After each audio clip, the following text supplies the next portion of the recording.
Assalamualaikum warahmatullahi wabarakatuh. Bismillahirrahmanirrahim. Asyhadu alla ilaha illallah wahdahu la syarikalah wa asyhadu anna Muhammadan abduhu wa rasuluh. La haula wala quwata illa billahil aliyil azim.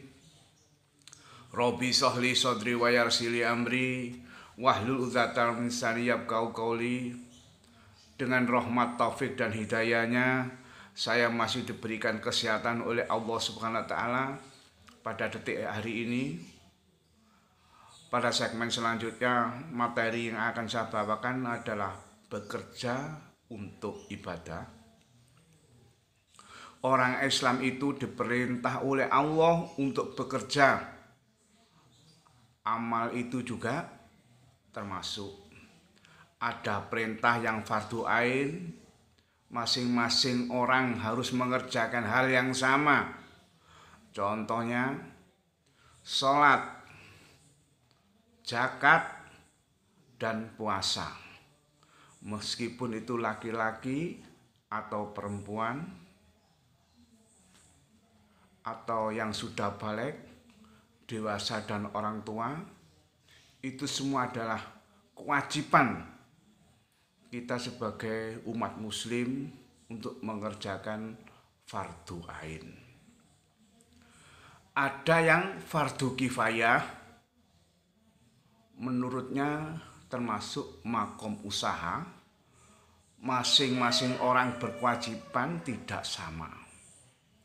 Jadi usaha itu niatnya mengerjakan perintah yang berupa fardu kifayah. Fardu kifayah macam-macam dalam makom usaha. Jadi perintahnya tidak sama. Ada yang bekerja sebagai bapak tani, atau yang bekerja sebagai pengusaha pariwisata atau pengusaha BUMN, atau dari ASN legislatif. Itu adalah makom usaha fardu kifayah. Entah itu ahli ekonomi, entah itu ahli teknologi, entah itu ahli hukum, entah itu ahli politik, semua itu adalah fardu kifayah. Begitu juga manusia diperintah oleh Allah untuk tidak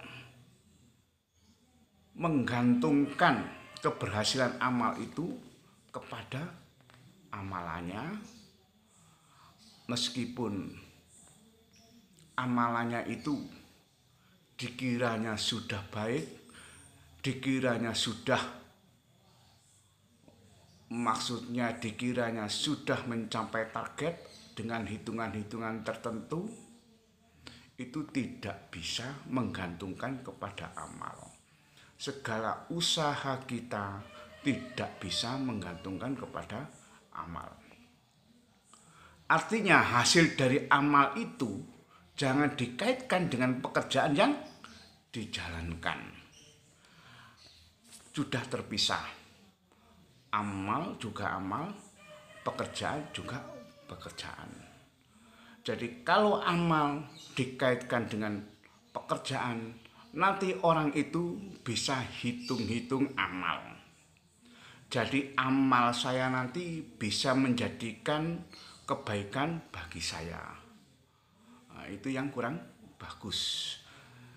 Amal kita bisa menjadikan saya pinter, amal kita menjadikan saya kaya, amal kita menjadikan kita sembuh dari segala penyakit, atau amal kita bisa menolak mara bahaya. Itu kurang bagus. Jadi amal adalah, semua prosesnya adalah ridho dari Allah SWT, dari semua karena Allah lillahi ta'ala. Kalau kita melakukan suatu usaha dengan pekerjaan, adalah juga kita niatkan karena Allah Subhanahu wa Ta'ala. Itu termasuk makom usaha. soal kebutuhan, maka kebutuhan hidup, soal sukses dan tidak sukses, itu yang mengatur adalah Allah Subhanahu wa Ta'ala. Jadi semua kita hanya menjalankan perintah dari Allah Subhanahu wa Ta'ala. Ada orang yang menggantungkan amal atau menggantungkan keberhasilan melalui pekerjaan, itu maksudnya sudah menyimpang dari amal itu sendiri. Yang kita garis bawahi adalah amal adalah suatu perintah, suatu dorongan yang Allah yang memberikannya, Allah yang menjalankan amal itu. Jadi kita hanya mengikuti, mencari ridhonya Allah Subhanahu wa Ta'ala. Jadi amal tidak bisa bergandengan dengan pekerjaan. Amal adalah kita hanya kepada Allah Subhanahu wa Ta'ala, mencari ridho Allah karena Allah Subhanahu wa Ta'ala. Pekerjaan adalah suatu usaha, adalah makom usaha. Contohnya, kalau saya bekerja keras, maka saya pasti sukses. Kalau saya beramal sungguh-sungguh, saya pasti masuk surga. Ini yang dinamakan mengaitkan amal dengan hasil. Jadi bisa mengaitkan amal dengan hasil. Kenapa? Di situ ada transaksi. Ada transaksi, maksudnya amal saya harus mendapatkan hasil apa. Gitu. Jangan sampai terjadi itu. Jadi amal saya bisa menghasilkan uang banyak. Amal kita bisa menghasilkan usaha kita lancar. Itu yang tidak bagus. Jadi ini yang dinamakan mengaitkan amal dengan hasil. Kalau sebagai landasan orang yang bekerja, sepertinya itu benar. Kasusnya kalau dibenturkan dengan tauhid itu kurang cocok dan kurang pas. Maka amal itu adalah makhluk. Nanti amal itu bisa mendampingi kita di alam kubur, di alam barzakh, dan di alam akhirat nantinya, untuk mempertanggungjawabkan kita waktu di dunia. Amal itu makhluk. Jadi bisa mendampingi kita pada waktu kita di alam kubur. Bisa meneranginya. Amal itu tidak bisa berbuat apa-apa dan tidak bisa memunculkan apa-apa.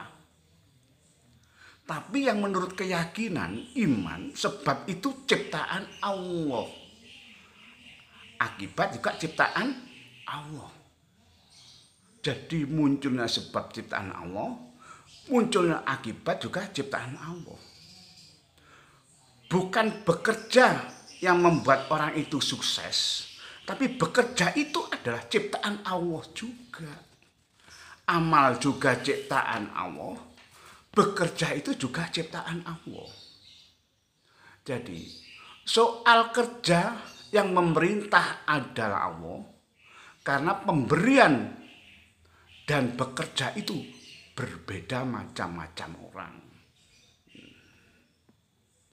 Kalau pemberian itu yang memberikan Allah SWT, kalau perintah itu yang mengerjakan hambanya.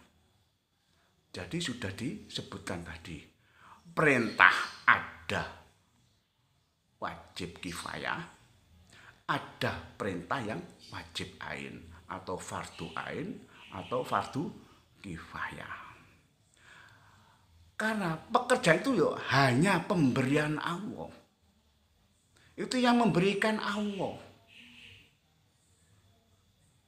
Apa hal yang akan Allah tunjukkan setelah ini? Kita tidak mengetahuinya. Apa Allah yang diberikan hari ini sesuai dengan amal dan makom usaha yang kita kerjakan. Karena semua itu yang memberikan. Semua adalah Allah SWT. Yang memberikan sebab Allah SWT.